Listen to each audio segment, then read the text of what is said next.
আল্লাহ পাক দুই বস্তুর কসম কায়া তিনি বলেন ওয়াদ-দুহা ওয়াল-লাইলি ইযা সাজা মা ওয়াদ্দাআকা রাব্বুকা ওয়া মা ক্বালা। ও দোস্ত আমার, জুহার কসম,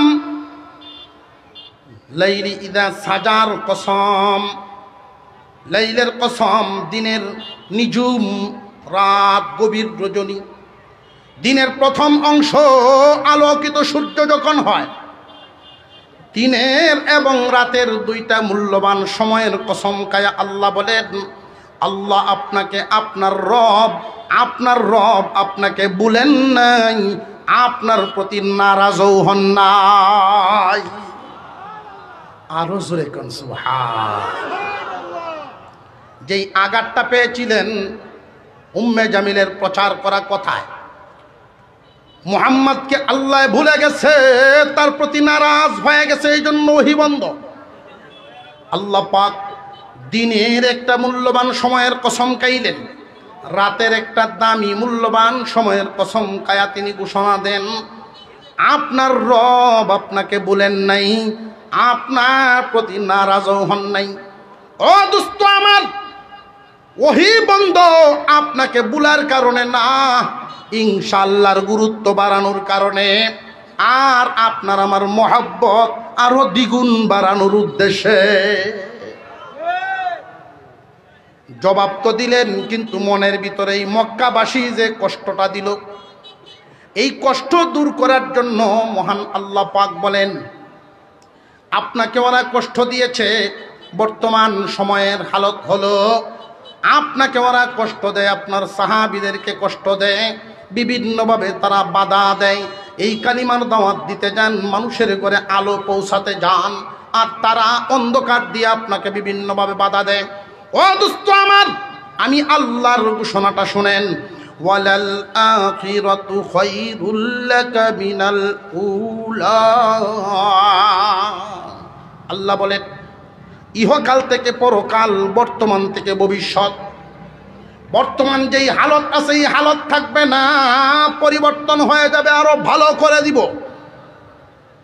ইহকাল থেকে পরকালে আপনার জন্য এমন হালত থাকবে না, আপনার জন্য খায়রিয়াত রয়েছে। ওয়ালাল আখিরাতু খায়রুল লাকা মিনাল উলা, বর্তমান থেকে ভবিষ্যতে, ইহকাল থেকে পরকালে আল্লাহর পক্ষ থেকে আপনার জন্য পুরস্কার। কি পুরস্কার? যে খয়ের নামক পুরস্কার। মা মানাল খৈর? খৈরে কাসীর, অধিক কল্যাণ। মুফাসসিরিনে কেরাম উল্লেখ করেছেন কি পরিমাণ পুরস্কার খৈরের দ্বারা বুঝাইছেন। ও দোস্ত আমার, আপনাকে আমি এমন কিছু খৈরিয়ত দিব, এমন নিয়ামত দিব, যেই নিয়ামত কোনো পয়গম্বরকে দেওয়া হয় নাই। মুফাসসিরিনে কেরাম উল্লেখ করেছেন, এর মধ্যে এক দুইটা আপনাদেরকে শোনায় দেই। আমার আপনার পয়গম্বরকে আল্লাহ পাক এমন এমন কিছু নিয়ামত দিয়েছেন, যেই নিয়ামত কোনো নবী রাসূলকে আল্লাহ দেন নাই। এক নাম্বার নিয়ামত, আল্লাহ পাক রব্বুল আলামিন আমার আপনার পয়গম্বরের নাম সমুন্নত করে দিয়েছেন। যারা বলছিল নবীজির ছেলে দুনিয়া থেকে বিদায় হইছেন, নাম নিশানাই থাকতো না, আল্লাহ পাক রব্বুল আলামিন বলেন, ওয়ারাফা'না লাকা যিকরাক আলাম নাশরাহ লাকা সাদরাক ألم نشرح لك صدرك ووضعنا عنك وزرك الذي أنقض ظهرك ورفعنا لك ذكرك। দোস্ত আমার, আপনার নাম সমুন্নত করে দিলাম, দিছেন কে? আর জোরে বলেন, আল্লাহ পাক আমার আপনার পয়গম্বরের নাম উন্নত করেছেন, সমুন্নত করেছেন। কেমন করা করছেন? বর্তমান বিশ্বের যে সমস্ত বেদিন বিজ্ঞানী, বেঈমান কাফেররাই কথা বলতে বাধ্য, স্বীকার করতে বাধ্য। বাতাসকে তারা পরীক্ষা নিরীক্ষা করে। আমরা প্রতিদিন যেই যেই কথাগুলো বলি, এগুলো বাতাসের সাথে মিশে। এই কথাগুলোকে তারা বিভিন্ন যন্ত্রের মাধ্যমে পরীক্ষা নিরীক্ষা করে রিপোর্ট পেশ করেছে। তাম পৃথিবীতে মানুষ যতগুলো শব্দ ব্যবহার করে এর মধ্যে এমন কোনো সেকেন্ড নাই যেই সেকেন্ডে মুহাম্মাদের নাম নাই। আরো জোরে কোন সুবহান। এমন কোন সেকেন্ড নাই যেই সেকেন্ডে আমার আপনার পয়গম্বরের নাম নাই। কেমনে এটা সম্ভব? তারাই আবার তাদের পক্ষ থেকে একটা মতামত পেশ করেছে। এই মতটা কি? এই চুনারুঘাটে যখন আসরের আজান হয় 12 থেকে তখন হয় না, বেশ কম আছে। বাংলাদেশের ভিতরেই তো এক মাথা থেকে আরেক মাথা পর্যন্ত প্রায় 9 থেকে 11 মিনিট বেশ কমে যায়, ঠিক না? ঠিক। সৌদি আরবে আসরের আজান আরেকবার, লন্ডনে সময়ের আরো বেশ কম, আমেরিকায় আরো বেশ কম। তাম পৃথিবী ঘুরাইলে জরিপ করলে দেখা গেল এমন কোনো সময় নাই যেই সময়ে আজান নাই, আর এমন কোনো আজান নাই যেই আজানে আমার আপনার পয়গম্বরের নাম নয়। ওয়ালাল আখিরাতু খায়রুল লাকা মিনাল উলা। ও দোস্ত আমার, মক্কাবাসী আপনারে কষ্ট দিল, আমি আপনারে পুরস্কার দেই। কি পুরস্কার? কিয়ামতের কঠিন ময়দানে হাসরের মাঠে যখন মানুষ উঠবে, সব মানুষ, নবীগণ, রসুলগণ, অলিগণ, গৌস কুতুব যা আছে সমস্ত মানুষ পায়ে হেঁটে হেঁটে হাসরের ময়দানে যাবে। একমাত্র আপনি, এক পয়গম্বর, এক রসুল, আমার দোস্ত, আপনার জন্য আমি আল্লাহ সোয়ারির ব্যবস্থা করে রাখবো। কি সোয়ারি? উট থাকবে, একটা উটনি। এই উটনিটার পাগুলো থাকবে হীরা মানিক মুক্তা দিয়া বাদাই করা। হীরা মানিক মুক্তা স্বর্ণ রূপার হার থাকবে, হীরা মানিক মুক্তার লাগাম থাকবে, রেশম কাপড়ের গদি দিয়া সাজানো হবে। ও দোস্ত আমার, ওই দিন আপনি এই উটনির উপরে সোয়ার হবেন, হাসরের মাঠের দিকে যাবেন, হাঁটিয়া যাবেন না, সোয়ার হবেন উটনির উপরে। ওই দিন উটনির উপরে যখন আমার আপনার নবী উঠবেন, হুজুর সাল্লাল্লাহু আলাইহি ওয়াসাল্লামকে আল্লাহর পক্ষ থেকে বলা হবে, দোস্ত আপনার উটনির লাগাম ধরার জন্য একজন সাহাবীকে ডাক দেন। হুজুর সাল্লাল্লাহু আলাইহি ওয়াসাল্লাম এইভাবে ঘুরান দিবেন, সব সাহাবীরা নবীজির দিকে তাকায় রইল। প্রভু নিয়ামত দিয়েছেন, পুরস্কার দিয়েছেন, আপনি নামটা ঘোষণা করেন, কে আমার উটের লাগাম ধরবে। সবাই আমার দিকে তাকায় রইছে, প্রত্যেকের দিল আমার জন্য পাগল পারা। আমি কাকে বলবো আপনি বলেন। ওই দিন আল্লাহ পাক কুদরতি জবান দিয়া ডাক দিবেন, বেলাল আসো, উটের লাগাম ধরো, আমার দুস্থ পয়গম্বরকে হাসরের মাঠে নিয়ে যাও। ওয়ালাল আখিরাতু খায়রুল লাকা মিনাল উলা। মক্কাবাসী আপনারে কষ্ট দিল আর আমি পুরস্কার দেই। কিয়ামতের কঠিন ময়দানে মানুষ যখন কোটি কোটি বছর পরে কবর থেকে উঠে দাঁড়াবে হাসরের মাঠে, পানির পিপাসায় মানুষের বুক গলা চৌচির হয়ে যাবে, হাহাকার করতে থাকবে, জিহ্বা বেরিয়ে যাবে, এক ফোঁটা পানির জন্য পানি পানি করতে থাকবে। এমন একটা মুহূর্তে আমি আপনাকে হাউজে কাউসার দান করব। হাউজে কাউসার দুনিয়ার নলকূপের পানির মতো নয়, নদী নালা সাগরের পানির মতো নয়। হাউজে কাউসারের পানিটা হবে 3 গুণ বিশিষ্ট, দেখতে হবে দুধের মতো সাদা, খাইতে হবে মধুর চাইতে মিষ্টি, সুগ্রান মেশকে আম্বরের চাইতে আরো বেশি। 1 গ্লাস পানি ওই দিন যদি কেউ পান করতে পারে, জান্নাতে ঢোকার আগ পর্যন্ত আর পানির পিপাসা লাগবে না। একটা প্রশ্ন এখানে জাগে, এই প্রশ্নের উত্তরটা না দিলে আবার বুঝে আসবে না। হুজুর সাল্লাল্লাহু আলাইহি ওয়াসাল্লামের একজন সাহাবী জিজ্ঞাসা করেছেন, কোন বর্ণনায় আবু বকর সিদ্দিক রাদিয়াল্লাহু তাআলা আনহু, নবীজি গো, হাউজে কাউসারের পান পাত্র কি পরিমাণ থাকবে গো নবীজি? কারণ বিয়ে শাদী বা বিভিন্ন অনুষ্ঠানে গেলে গ্লাস নিয়ে তো খারাকারি শুরু হয়, এত মানুষ গ্লাসে তো ভাই মুখ। আল্লাহর পয়গম্বর বলেন, আকাশের তারকা গণে শেষ করা যেমন সম্ভব না, আমার হাউজে কাউসারের স্বর্ণের পেয়ালা থাকবে, এগুলো গনিয়া শেষ করা সম্ভব না। এতগুলো মানুষ একসাথে আওয়াজ দিলে চুনারুগার থরথর করার কথা, মসমস করার কথা। আমরা জামডি মেরে যে বই লড়াছড়া, ওই দিন পানি পান করার ইচ্ছা আসেনি? কার কার কার কার একটু দেখতাম, কার কার আছে? নারে তাকবীর! সবাই হাত বাড়াবে ওই দিন। সবাই পানি পাবে না, সবাই পানি পাবে না। কেন পাবে না? একটা কথা আপনাদেরকে শুধু বলে দিই, তাহলে নিজেদের বিবেক দিয়েই বিচার করতে পারবে। এই জমিনের মধ্যে নবীজির উম্মত সবার অবস্থা কি সমান না বেশ কম আছে? এমন উম্মত আছেন আল্লাহর পয়গম্বরের সুন্নতের উপরে অটল থাকতে গিয়া জীবন চলার পথে অনেক বিপদের সম্মুখীন হয়েছে, বিপদ কাটাইতে হলো, নবীজির তরিকায় টিকতে গিয়া বিপদ তার উপরে নাজিল হইছে। আর এমনও মানুষ আছে নবীজির সুন্নত লেবাস ধরছে, যেমন দাড়ি। অনেক যুবক দাড়ি রাখার কারণে অপমানিত হয়েছে, দাড়ি রাখার কারণে জীবনের টকছে, বিভিন্ন ধরনের কুসা কাসা কথাবার্তা শুনছে, এরপরেও রসুলের কলিজায় আঘাত দেয় নাই, দাড়ি ছাড়ে নাই। আর এমন মানুষও আছে সারা জিন্দিগি কামাইতে কামাইতে কামাইতে, কামানি কারে কয়, সেলু নলায় না হরে বাজান আর কত, যে তোর কি হয়েছে পয়সা নেস তুই? আব্বা আপনার মুখ কামাইতো, এখন আমি শুরু করছি, আপনার অনুরোধ করিল দেখ কেন তুই পয়সা ভেবে বা তোর সমস্যাটা কি?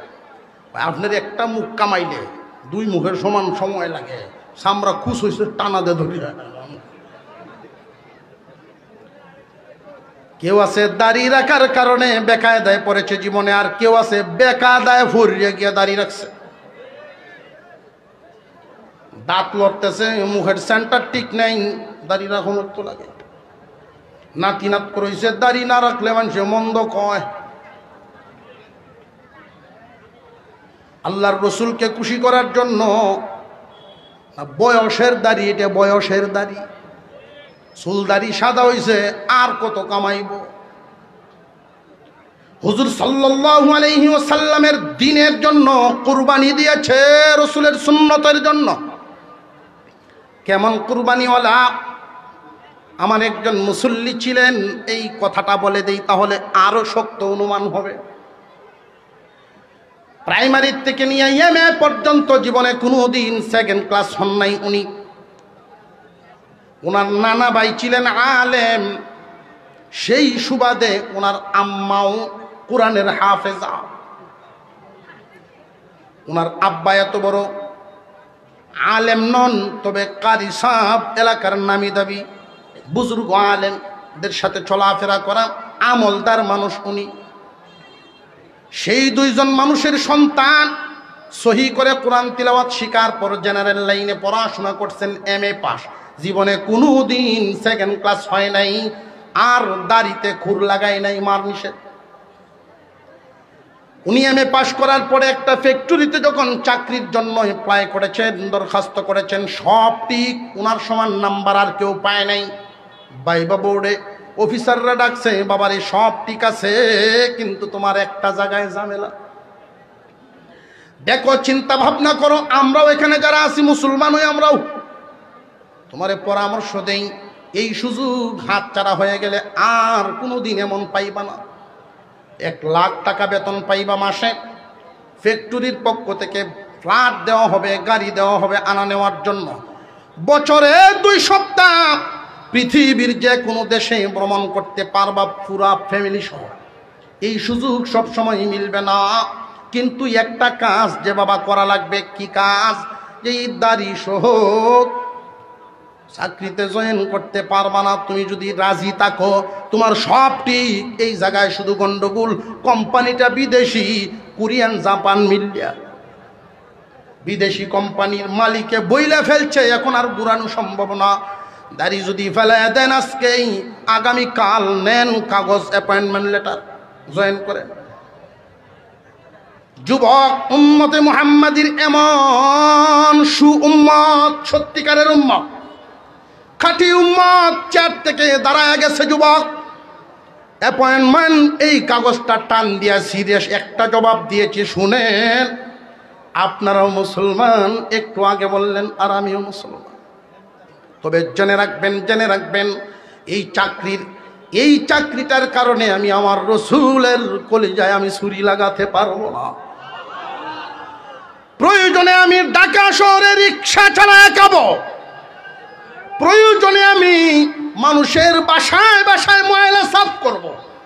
শিক্ষিত হয়েছি, শিক্ষা অর্জন করেছি সুশিক্ষিত নাগরিক গড়ার জন্য, নাগরিক হওয়ার জন্য।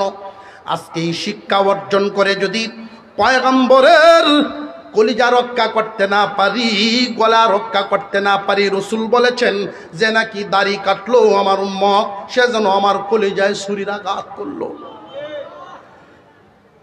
উম্মতে মুহাম্মাদির এই উম্মত মজবুত ভূমিকা দিয়া প্রয়োজনে রিক্সা চালায় খাবো, তবু রসুলের গলায় আঘাত দিব না, কলিজায় আঘাত দিব না। সোজা বেরিয়ে চলে আসলেন। এই মানুষটার যেই দাড়িটা, আর শেষ বয়সে গিয়া মানুষের কথায় রাখনেওয়ালা দাড়িটা কি সমান? কিয়ামতের কঠিন ময়দানে ওই সমস্ত কুরবানিওয়ালা উম্মত হাসরের মাঠে যখন দাঁড়াইবেন, আমার আপনার পয়গম্বর হাউজে কাউসারের পেয়ালা নিয়ে দাঁড়ায় ডাকবেন, আর আইরে আমার উম্মত আয়, আমার হাত থেকে এক পেয়ালা পান কর। এমনিই হবে না, এমনিই না, বরং কুরবানির পরে আল্লাহ পাক কুরবানিওয়ালাদেরকে, যার কুরবানিটা যত বড় হয় আল্লাহর পক্ষ থেকে তার পুরস্কার মেহেরবানিটাও তত বড় হয়। পরবর্তীতে 5 বছরের ব্যবধানে আল্লাহ পাকের এই বান্দা বর্তমানে 12টা ফ্যাক্টরির মালিক। বাইবা অফিসে যারা তার পরীক্ষা নিছিল, ওই সমস্ত লোক তার অফিসে চাকরি করে। উনি কোনোদিন নামাজ কাজা করেন না, দেখলে আলেমের মতোই মনে হয়। আমি প্রথম যেদিন দেখছি মনে করছি কোন মাদ্রাসার মুয়াদ্দিস।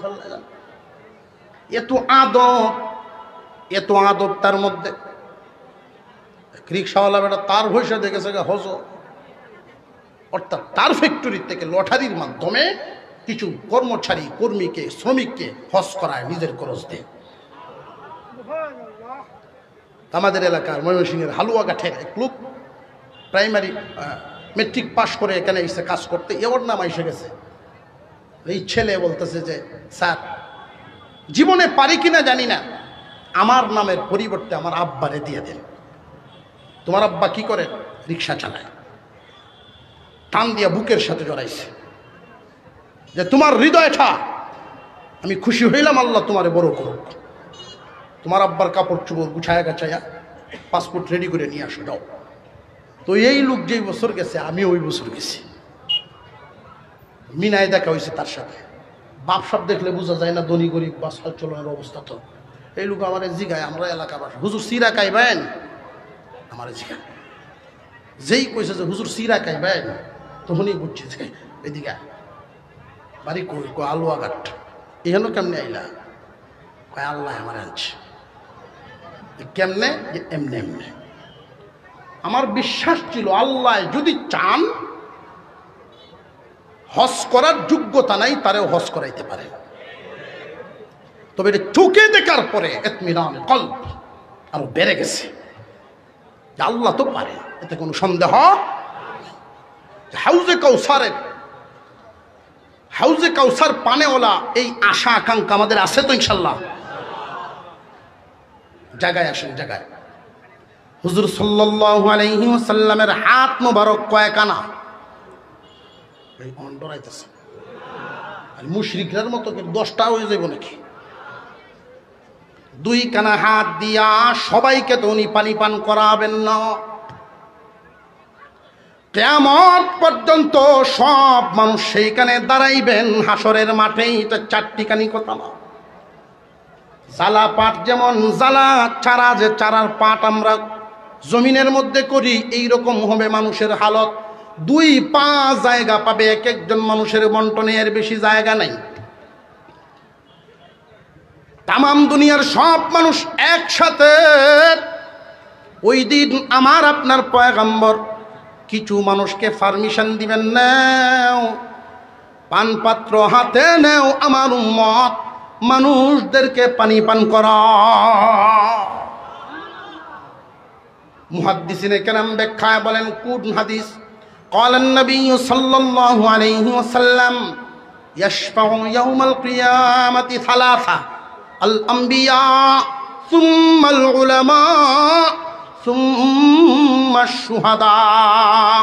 3 দল মানুষ কিয়ামতের দিন সুপারিশ করার অনুমতি পাবে। 1 নম্বরে নবীগণ, 2 নম্বরে আলেমগণ, 3 নম্বরে শহীদগণ। এই 3 দল মানুষকেই পারমিশন দেওয়া হবে, পানপাত্র হাতে নেন, মানুষদেরকে পানি পান করান, মহব্বতের মানুষকে পানি পান করান। ওই দিন রক্তের সম্পর্কের কাজ হবে না, দুনিয়ার মহব্বতের কাজ হবে। খুব খেয়াল রাখবেন কথাটা। আলেমের সাসা হইলে শুধু কপাল ওই দিন খুলবে না, দুনিয়াতে আপনার সাথে সম্পর্কটা কেমন ছিল ওইটা হইল দেখার ব্যাপার।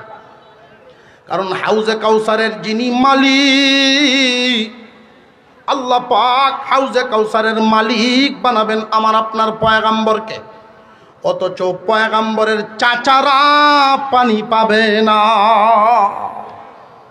কেননা সম্পর্ক নাই, এই কারণে পাবে না। দুনিয়ার জমিনে অনেক মানুষ আলেম উলামাদেরকে মহব্বত করে, দ্বীনি কাজের জন্য দিল দরদি, দিল কুলা মহব্বত রাখেন। আলেমদের যেই কাজ, ওই কাজগুলো লক্ষ্য করবেন। একদল মানুষ কুরআনুল কারীম পড়ায়, আরেক দলে পড়ে। মাঝখানে আরেকটা দল কিন্তু আছে, বড় ভূমিকা রাখে। এক দলে কোরআন পড়ে, আরেক দলে পড়ায়, আরেকটা দল আছে পড়ানোর ব্যবস্থা করে দেয়। আরো জোরে কর। বাবার রেখে যাওয়া জমিনটাতে বাড়ি করে নাই, বাগান করে নাই, ক্ষেত করে নাই, নবীর বাগান কোরআনের মাদ্রাসার জন্য জায়গা দিয়ে দিছে। আল্লাহ পাক রব্বুল আলামিন এই মানুষগুলো কিয়ামতের দিন যারা আলেমদেরকে মহব্বত করত, হাসরের মাঠে আলেম উলামাদের মহব্বতের মানুষগুলোর হালত কেমন হবে? শুধু মহব্বত করত, দুনিয়াতে চেনা পরিচয় ছিল, মন থেকে মহব্বত করত। এই মহব্বতের অবস্থাটা কেমন হবে? হাসরের মাঠে পানিওয়ালা কারা কারা থাকবে? নবীজির এক হাদিস, এই হাদিসখানা খুতবায় আমি তিলাওয়াত করেছিলাম, কান পেতে শুনেন আবার। কুন আলিমান, নাজাত যদি পাইবার চাও ওই দিন হাসরের মাঠে, নাজাত যদি পাইবার চাও নিজে আলেম হয়ে যাও। আলেম হয়ে গেলে মর্যাদা বাড়ায়া দিবেন কে? আল্লাহ। অথচ এই জমিনের মধ্যে একদল মানুষ এমন আছেন 40 দিন যদি লাগাইতে পারে আলেমদের সামনে গিয়া টক্কর মারে। ঠিক এর আওয়াজটা বুঝে আইছে না? আমার আলেম ওলামাকে গিয়া তশকিল করে, হুজুর সময় কিছু দিলে ভালো আছেন। 6 থেকে 7 বছর বয়সের সময় একটা শিশু মাদ্রাসায় গিয়া ভর্তি হয়। হিসাবটা মিলাইছেননি? 6 থেকে 7 বছরের সময় যে মাদ্রাসায় ভর্তি হয়, কোরআনের হাফেজ হওয়ার জন্য মা বাবা ঘুমায়, লেপ তুষক নিয়ে শীতের রজনী চোখের পানি সারে আর কান্দে সন্তানের মায়ায়, কারণ সন্তান ঘুমায় মাদ্রাসার ফ্লোরে। মনরে আবার বুঝতে, আমি আমার দুনিয়া কামানোর জন্য দেই নাই, আল্লাহর কালামের হেফাজতকারী হওয়ার জন্য দিছি। এই যে 6 থেকে 7 বছরের সময় মার সাথে ঘুমানোর উপযুক্ত বাচ্চাটা যে বিছানা ছেড়ে দিল, মাদ্রাসায় ঢুকে গেল, হেফজখানায় পড়লো, এরপরে কিতাবখানায় পড়লো, পড়াশোনা শেষ করে আবার পড়ানো শুরু করে দিল। এই ছেলে কিন্তু আর মার আঁচলের নিচে আর ঘুরল না। খুব খেয়াল করেন, কুরবানিটা কত আল্লাহর দিনের রাস্তায়। কারে গিয়া তশকিল করো 40 দিনের জন্য, কত 40 হবে জিন্দিগি, হিসাব মিলাও। মুসলমান ইমানদার ভাইয়েরা আমার, একজন আলেম 6 থেকে 7 বছরের সময় যে বেরিয়েছিলেন ঘর থেকে, কোনো আলেমের জীবন তো এমন হয় লাশ হয়ে তারপর মাদ্রাসা থেকে বের হয়, লাশ বের হয়। আলেম ওলামাদেরকে তাশকিল করেন, দিন অর্জন করা, ইসলাম শিক্ষা গ্রহণ করার জন্য অনেক মাধ্যম। এর মধ্যে এই যে বসলাম, এটাও একটা সামান্য সময়ের, এটা একটা মাধ্যম। দাওয়াতে তাবলীগ 3 দিনের জন্য এটা একটা মাধ্যম, 40 দিনের একটা মাধ্যম। জোরে পড়া মানুষগুলো অন্তত কালিমাটা শিখো। কিন্তু এখন 3 চিল্লা লাগানোর পরে যদি নিজের আমির মনে করিয়া আলেমদের সামনে গিয়া টক্কর দেওয়া শুরু করে, পাগড়ির আগাটা লড়ায়, হুজুরে দেখায় পাগড়ির আগা। জানিয়া রাখবেন, এমন মানুষ অনেক আছে যারা বিয়াদব। আলেমদের সাথে যারা বিয়াদবি করে, মহান আল্লাহ এদের প্রতি নারাজ হয়ে যান। আলেমদেরকে মহব্বত করার কয়েকটা লাভ, আর কয়েকটা মহব্বত না করার ক্ষতি বলেই আলোচনা শেষের দিকে আসবে। আল্লাহর রাসূল বলেন, যদি সফল হতে চাও উম্মত, কুন আলিমান, নিজে আলেম হয়ে যাও। আলেম যদি হইবার পারো, তোমার মর্যাদা আখিরাতে সুপারিশ করবা। দুনিয়াতে কেমন মর্যাদাবান হইবা।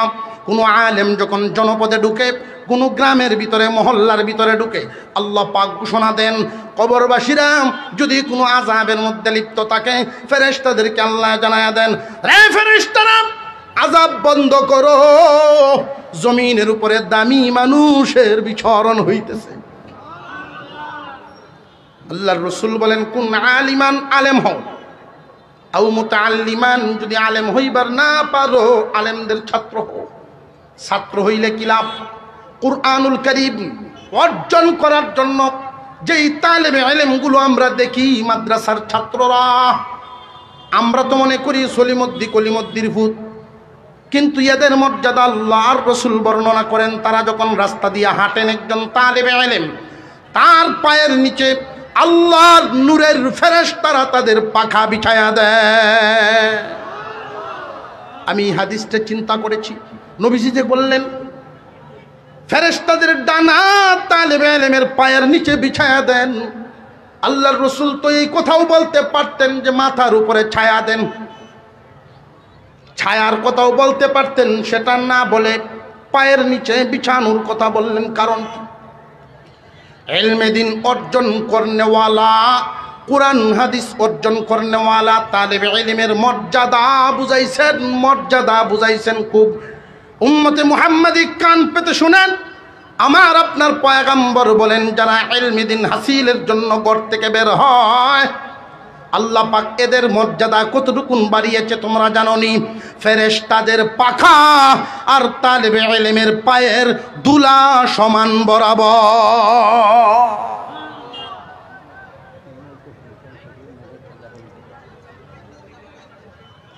আও মুঈনান, যদি তালেবে ইলম হইতে না পারো, আলেম ওলামাদের কাজের সাহায্যকারী হয়ে যাও।